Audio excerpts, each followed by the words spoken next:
Okay, good evening, everyone. This is Sanaz Khan from Mission IAS IPS Free Residential, New Delhi. Last time we had an interactive session with Abhishek Kumar, who got the rank of IAS. This time I bring a new face who also secured the rank of 440 and placed in the rank of IPS. The new face is none other but Jagdish Adahalli.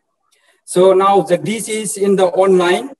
First of all, Jagdish, congratulations in your success and welcome to the interactive program of the Mission IAS IPS. Thank you, Sanash Khan, and good evening, all. Good evening, Sanash Khan. Okay. Jagdish, first of all, could you introduce yourself to our today's viewers? Shanash, I'll do one thing. I'll speak both in English as well as in Hindi. Okay, is it fine? Yes, yes, you wish.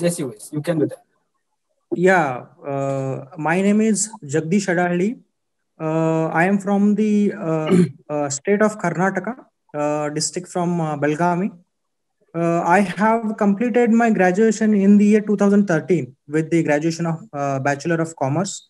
And after that, I started preparing for the civil services. This is my sixth attempt in which I have got the 440th rank, and I have got IPS this year. And I am very eager to looking forward to serve the country. Okay.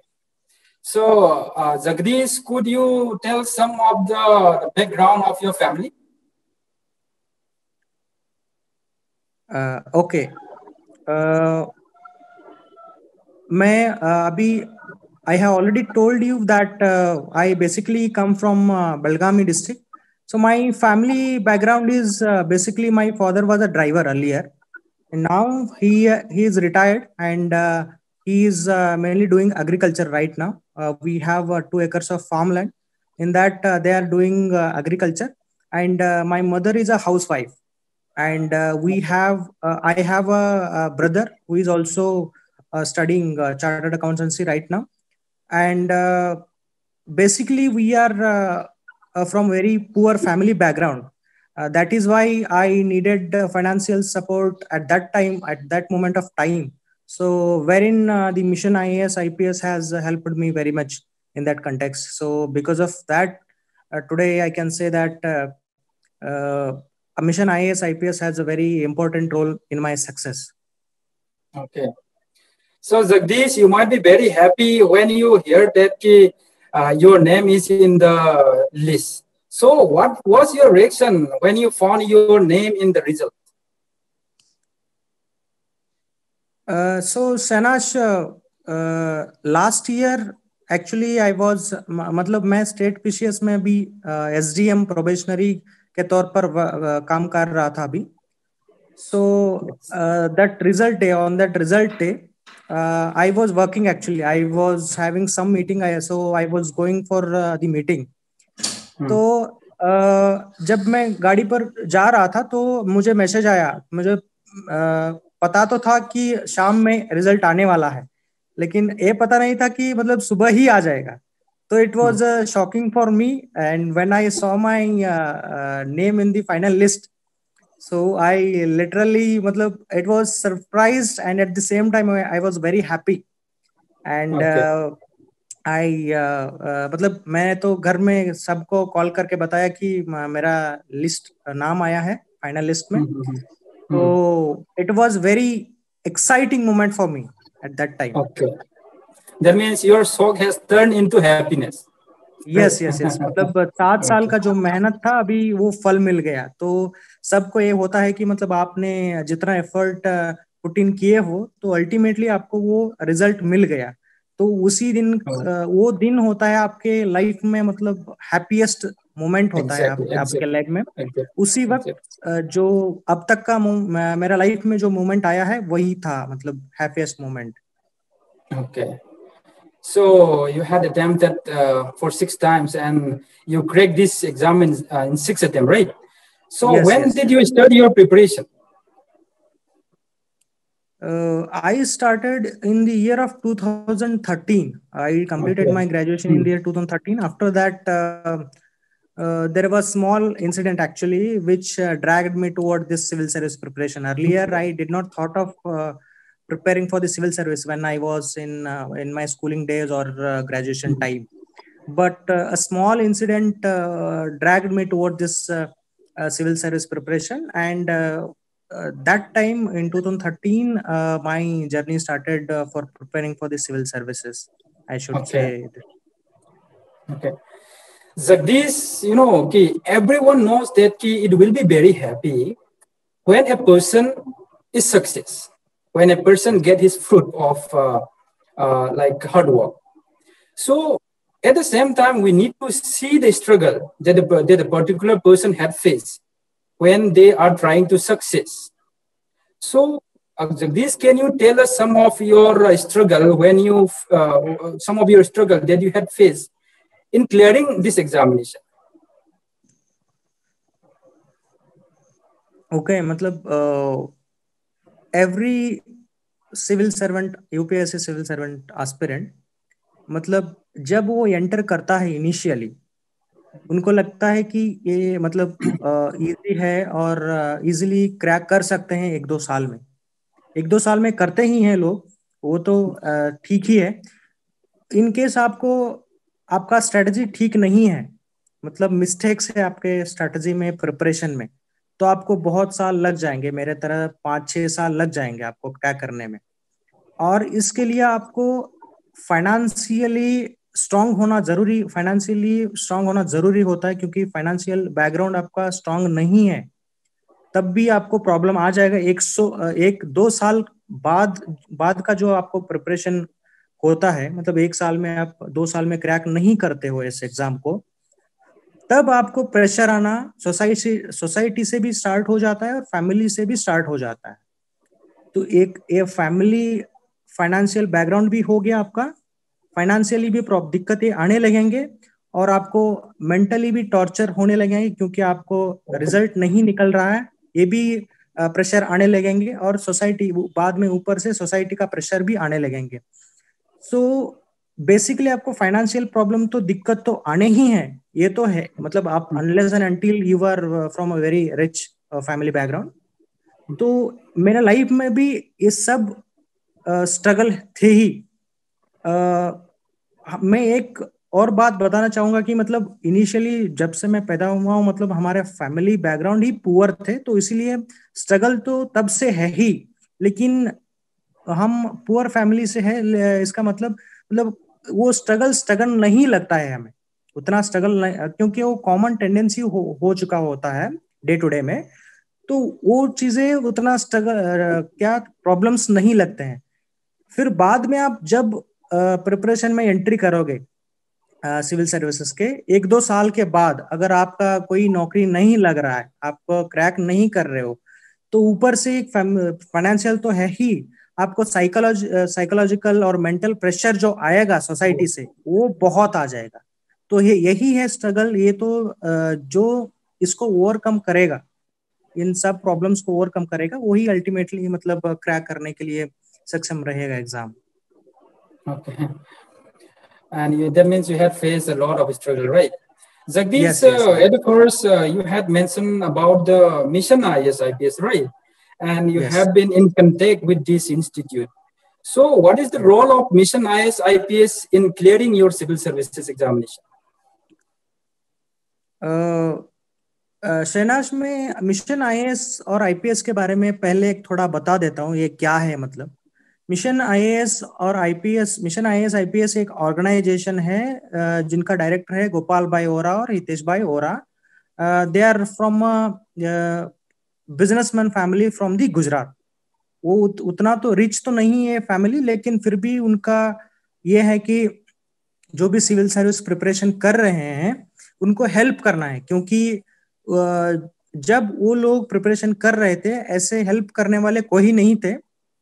और ये society में वो problem देख के ऐसे students होते हैं society में जिनको हेल्प करना चाहिए, ऐसे उनको लगा कि इसमें वो क्या करते हैं, जो भी ऑलरेडी मतलब टैलेंटेड लोग हैं, ऑलरेडी प्रीलिम्स क्लियर कर चुके हैं, इकोनॉमिकली बैकग्राउंड स्टूडेंट है, प्रीलिम्स क्लियर कर चुके हैं, उनको दिक्कत ना आए कि इसीलिए उनको फ्री अकोमोडेशन देते हैं और टेस्ट सीरीज के लिए पैसे देते हैं और कुछ एसेसरीज उनको प्रोवाइड करते हैं। इसी के तहत उनको मतलब प्रिपरेशन करने में मदद करते हैं लोग। तो मेरा कांटेक्ट मिशन आईएएस आईपीएस जो ऑर्गेनाइजेशन है 2017 में स्टार्ट हुआ, जब मैंने सीरियसली सोचा था कि बहुत फाइनेंशियल बैकग्राउंड बहुत खराब हुआ था मेरा। एक मेरा फ्रेंड है कांतेश हल्लदमल करके, उसने इसके बारे में मिशन आईएएस आईपीएस के बारे में बताया मुझे, और अभी उसने ज्वाइन करने के लिए मुझे हेल्प किया, क्योंकि ऑलरेडी मैंने तो मेंस लिख चुका था लेकिन नहीं हुआ था, मेंस क्लियर नहीं हुआ था, तो इसलिए फाइनेंशियली बहुत पुअर हो गया था। तो 2017 में मिशन आईएएस आईपीएस के कांटेक्ट में आ गए और एग्जाम लिखे, सिलेक्शन हो गए, और मैंने दिल्ली में 1-2 साल मतलब इसी के अंडर मैं सारे फैसिलिटीज ले गए, और आज इसी के वजह से मैं 440th रैंक हासिल करने में हेल्प हुआ। तो मेरा मानना ये है कि जब तक मिशन आईएएस आईपीएस जैसा इंस्टीट्यूट रहेगा सोसाइटी में, तब तक हमारे जैसे जो स्टूडेंट्स है, मैंने सोचा था कि 2017 में ही प्रिपरेशन छोड़ने के लिए, और आज मैं आईपीएस बन गया, तो इसका से मतलब हाफ ऑफ दी रोल जाता है मिशन आईएएस आईपीएस को। तो वेरी बिग रोल प्ले करता है मेरे लाइफ में मिशन आईएएस आईपीएस। तो मैंने बहुत बहुत धन्यवाद भी बोलता हूँ मिशन आईएएस आईपीएस को। Okay. This how many students clear in this last civil service examination from the mission IAS IPS? I mean.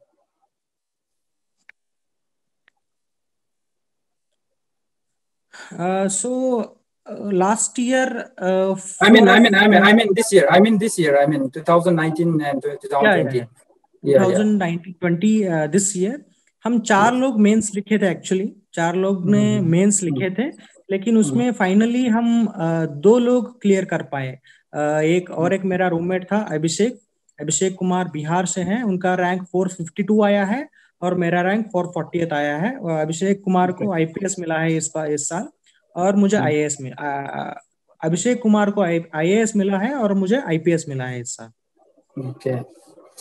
Jagdish, you know, the 2 brothers Gopal Bahai Bora and Hitesh Bahai Bora, helping to those students who are financially poor.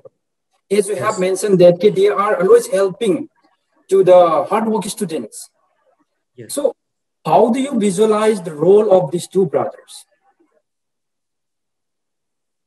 Shehnaaz भाई, मैंने और एक point आपको बताना miss कर दिया कि mission IAS IPS का रोल जस्ट आपको फाइनेंशियली सपोर्ट करना उतना ही नहीं है। फाइनेंशियली इन द सेंस कि आपको रेंट हो गया, अकोमोडेशन हो गया, बुक्स वगैरह हो गया, टेस्ट सीरीज हो गया, मतलब ये सब कुछ आपको फाइनेंशियल हेल्प में होता है ना। तो इसके अलावा उन्होंने आपको हर 2 दिन में, 1 हफ्ते में आपको कॉल करके पूछते हैं कि आप कैसे हो, कैसे कर रहे हो, आप कुछ चिंता मत करिए पीछे के मतलब बैकग्राउंड के बारे में। आप moral support, right? Moral support and emotional support सब कुछ करते हैं। तो ये एक बहुत बिग रोल होता है कि आपको फाइनेंशियल सपोर्ट उतना ही नहीं है, आपको मॉरल सपोर्ट भी दे रहे हैं। तो इसी के वजह से ये mission IAS IPS organisation as a unique organisation है। तो मेरा मानना ये है कि गोपाल भाई ओरा और हितेश भाई ओरा, मतलब उनके लाइफ में तो बहुत पुण्य मिलेंगे ही मिलेंगे, उसमें कोई दिक्कत नहीं है। लेकिन एक उन जैसे अच्छे आदमी मतलब सोसाइटी में है यही, और वो सोसाइटी को रोल मॉडल के तरह है, तो रोल मॉडल के तरह है, और उनके देख के और लोग भी मतलब ऐसे जुड़ जाना चाहिए, ऐसे यही है मेरा मतलब ख्वाहिश। Okay, Jagdish, I want to continue with some questions to you. Okay, so how much time do you think one requires for serious preparation for this examination? I think there are a lot of strategies actually. initially itself, when you were in schooling, actually you were doing doing your 10th actually. So if you have thought of joining civil services actually, so you can have strategy from that time itself, from your PUC level itself. You can have a strategy till you have 5 years of your completion of graduation. So from that time itself, you can have strategy towards whatever syllabus you have to you have 5 year actually. Okay, सो वो 5 साल में आप strategy करना start कर देते हो, है ना. So after your graduation you hardly need 1 year to crack this exam, because you have already put in invested 5 years. Okay, so आपके ग्रेजुएशन के बाद में आप 1 साल में आप कंप्लीट भी कर सकते हो, है ना. तो कोई लोगों होता है वो ग्रेजुएशन के बाद करते हैं, है ना. मैंने आपको बताया कि मेरा ग्रेजुएशन तक कोई मतलब सिविल सर्विस के आने का कोई चांसेस नहीं था, कोई थॉट भी नहीं आया था, प्योरली आफ्टर ग्रेजुएशन आया था. फिर भी आपको अगर आफ्टर ग्रेजुएशन भी करना चाहते हो और मेरे तरह एवरेज स्टूडेंट भी हो आप, तो 2 साल मैक्सिमम होता है. आपको 2 साल के अंदर अंदर आप इजिली प्रिपेयर कर सकते हो और क्रैक कर सकते हो एग्जाम. और इसके लिए क्या चाहिए आपको? राइट गाइडेंस चाहिए, राइट स्ट्रेटजी चाहिए, आपको राइट गोल चाहिए. ये इतना ही होता है. आपको अगर एक अच्छा गाइड मिले, अगर आपका अच्छा गाइड मिलता है, आपको एक अच्छा स्ट्रेटजी मिलता है, तो आप within 1 or 2 year maximum to maximum within 2 year you can crack this exam. मैं अभी बताता हूँ कि मैं क्या क्या मिस्टेक्स किए पहले ही. मेरा पहला मिस्टेक था इनिशियली मेरा फर्स्ट मेंस और सेकंड मेंस में मेरा गलती था मेरा ऑप्शनल चूज करना, क्योंकि मैं जितना भी हार्डर करे उसमें मेरा earlier I had the commerce and accountancy as my optional. Okay, in the last mains I changed it to my Kannada literature optional. So initially itself I made a mistake that मैं तभी अगर Kannada literature ले लेते तो 1-2 attempt में ही मैं crack कर देता एग्जाम, क्योंकि मैं जितना मैं टाइम पुट इन किया हूं उसमें उतना मुझे रिटर्न नहीं मिला उसमें. और तो इसीलिए मेरा 2-3 साल उसी में चला गया. तो ये एक मेरा मिस्टेक था. तो आपको रियलाइज करना चाहिए कि आपको कौन सा ऑप्शनल अच्छा लगता है और किस ऑप्शनल में आपका स्ट्रेंथ ज्यादा है, तो आपको रियलाइज करना चाहिए. और एक बात यह है कि mains is all about writing. आपका जो नोट्स प्रिपरेशन जो भी आपका पढ़ना होता है, it's just a 40%. Okay, rest 60% is all about your writing. So मैंने फर्स्ट 2-3 मेंस में राइटिंग ज्यादा नहीं करता, है ना. अब लास्ट अटेम्प्ट में मैंने क्या किया, जस्ट राइटिंग पर फोकस दिए. तो ये सब फैक्टर से स्ट्रैटेजी है, आपको मतलब ठीक से लेके चलना पड़ता है.